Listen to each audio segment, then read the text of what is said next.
Now that we've talked about strength work, biometrics, and running form, and how to start thinking about running shoe choices, what I want you to start thinking about is how do we add volume safely? Now, the first and most important thing is that if you do not have a goal, you will fall into the trap. Running is a specific pursuit that lends itself to more. I did a 5K, maybe I could do a 10K. Did a 10K, maybe I could do a half marathon. Did a half marathon, maybe I could do a marathon. And you so on and so forth until you're running the goal up to 40. Now, obviously, not everybody does that, but you see that there is a space between zero and infinity that you just continue to run for forever. And if you're not intentional about what you're doing it for, what goal you're working for, you're going to think it's more. And the problem is most people go into running with a sense of trying to discover themselves. They want more challenge, they want to get outside, they want to lose weight, they want to do something different, they need a new drug, so to speak. And that more becomes, oh, I can just challenge myself to be more and more and more. Then I develop an identity as I'm a runner, and then I can't stop. And then my body starts to hurt, and I beat myself up, and then I get a long use, overuse chronic injury because I'm not recovering, and then I get screwed, and I can't run. Running by itself is not going to hurt you. Running with an ego is. So the first and most important part is, what are you training for? You add volume in accordance to that. The next part of that is to say, what are the different sessions? What are my training outputs I'm trying to get? What am I trying to achieve with this training?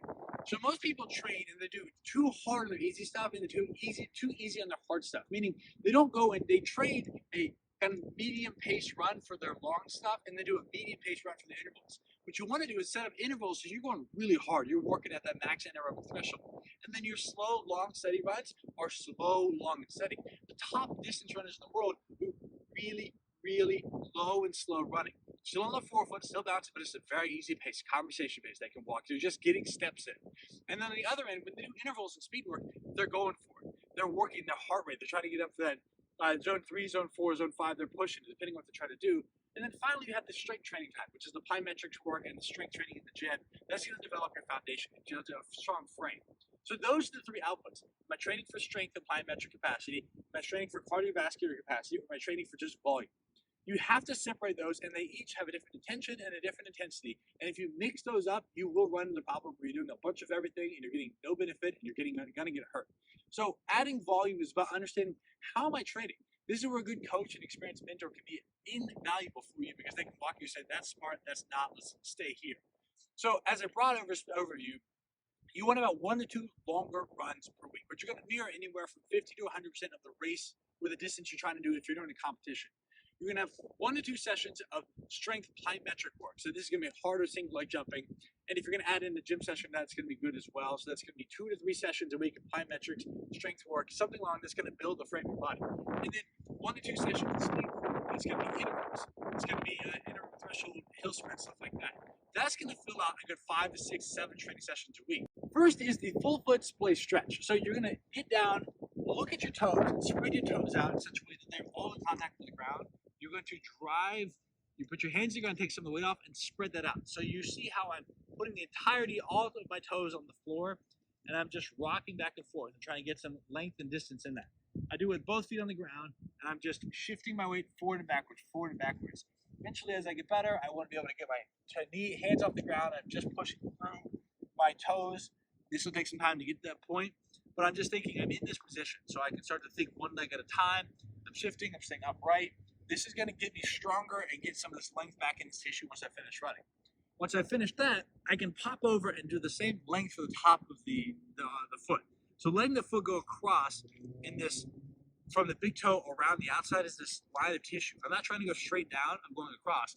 I'm just going to sit here. I'm going to rock back and forth and let the top of my foot open up. I can lean and pull the knee up. I can support myself. I can put both feet on the ground. I'm just going to sit here about 20 to 30 seconds each side just to open this up, feel my glutes engage, and just start to press, rotate, feel the tissue around the knee, just start to explore some of this stuff. And then third, I'll sit back, I'll grab both hands behind the calf, pull back on the calf like I'm trying to pull the skin off the foot, and then push my foot through like I'm trying to put on a sock, and do smooth ankle circles to get some of this tissue smoothed out. These are going to be super important for you. You're going to lengthen the tissue on the bottom of the foot, lengthen the tissue on the top of the foot, and then restore the fascial alignment all the way across. As a bonus, if you've had shin splints in the past, you can also massage right behind this tibia, this bone. You can massage in there while you do some of the stuff. You can pull up on the calf and massage as you press in and do this. Those are going to be hugely important.